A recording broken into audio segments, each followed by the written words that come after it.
And of course, that music means we are ready to dine. Our food and wine columnist, Shiva Reddy, is back today, and she is looking at the most valuable ingredient in your kitchen, butter. Butter. Welcome. Thank you. We don't need any reason to talk about it, but why did you specifically want to focus on butter today? Well, butter is life, but also a little birdie told me that you're an incredible baker, so you're actually the best person to talk to butter about. Thank you. Right? They're only saying that because I brought cookies in for a certain little birdie's birthday today. Oh, well. That'd be Jake Costello's birdie. Yeah, he's the best birdie. He's the producer. He Now, is. the reason why is because I was finding that one of my favorite things is to try different kinds of butters from all over the place. However, I'm noticing that the price tags are increasing significantly. And it's crazy. right? Yeah. Like we're thinking like average cost being around $5 to $9 right now just for a regular butter. But like for the interesting ones coming from France, let's say, they're probably in that $20-$30 range almost, depending on where you're getting it from. And so I was kind of frustrated because I ended up just leaving the store not getting one because I couldn't justify it. However, I came home. My lovely partner had a whole liter of whipping cream, and he ended up making butter thanks to TikTok. And it was, and this is the thing, butter out of convenience, we buy it at the store, and it turns out it is so easy to make at home. And from 1 liter of heavy cream, he was able to make 3 standard sizes of butter, which is incredible, and it was delicious. It is. I remember making that in, I think, grade 1, and we'd all take turns shaking it like in a little jar, Oh my God, and then we had butter, and also kept the kids busy for quite a while. Yeah, and tired them out. You just reminded me that I also did the same thing. I know, love but you that. forget about that. What are, I think for some people, butter is just, it's butter. Mm-hmm. It's just what is in the butter jar. But what are some of the different types of butter that you can have access to? Right? There's so many. So I always thought like unsalted, salted. So those are categories, but there's so many more. So with salted butter, it's actually important because it is used as a preservative. So salt can keep it lasting longer. Unsalted is wonderful for baking. I've learned the hard way that you need to use unsalted butter because otherwise you'll end up with very salty cookies and cakes. And this style tends to be fairly creamy.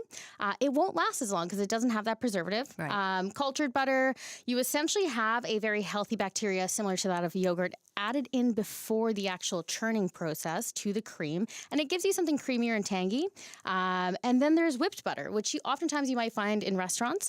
This one has air kind of beaten into it, so it's a little bit softer. It spreads so easily. And then one of my favorites, ghee, that you see in Indian culture. This one is so lovely. With this one, you basically gently warm cow's milk. The fats will separate, and the milk solid that rises to the top will essentially become your ghee. Now, such a long shelf life, high smoke point, lactose-free. She's delicious. One of my favorites. And then finally, another favorite would be the specialty or compound butters. This is where you kind of get to mix whatever you want into there and have your own flavors. Shiokoji, incredible. I recommend it. All right. So you did mention making your own butter. Let's say you're not a homesteader or don't currently work at Barkerville Village. Why would you recommend somebody try making butter at home? Because it doesn't take much. It's so easy. You have so much control over it as well. And then the thing is that you actually end up resulting with other things like byproducts like buttermilk, which I didn't realize until I got it. And so you can do even more with that. You can even make yogurt with that. My goodness. My goodness. It's a gift that keeps giving. So I highly recommend trying to make it at home. You essentially, like you could even start off, if you don't want to do it by hand and churn it, you can do it in your mixer. Put it in a mixer. Put it in a mixer, keep rinsing it, form it into a nice solid, rinse it again, have somebody really nice, just like add salt there so you're not messing everything up with your hands, and it'll be very wonderful. Got me wanting to go home and churn some butter. Let's do it. What are some of the better ways to enjoy butter? Yeah, better ways to enjoy butter. Honestly, simply on anything. Yeah. My favorite is roti. My mom would always, make rotis and just like put a little butter on there and a little salt, and that's it. But it can be simple. I also love it on rice, meats, anything. But hey, they're, good old trends on social media as well. You can try things like a butter board. So you slab some butter on there, put whatever you want in different corners, have a wild time. Or one that actually our little birdie Jake told me about was butter candles, where you create a candle out of butter, you stick it in the middle of like a loaf of bread, and it melts slowly, and you can enjoy that. Yeah, really. Butter candles. Butter candles. You can do it too.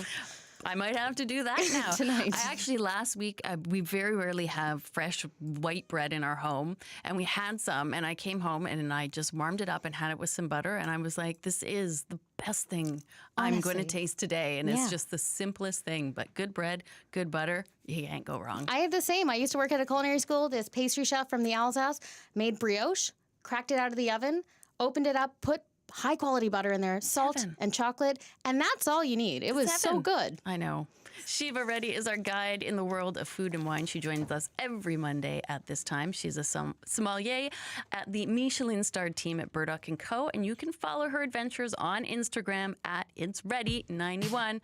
That's REDDY 91.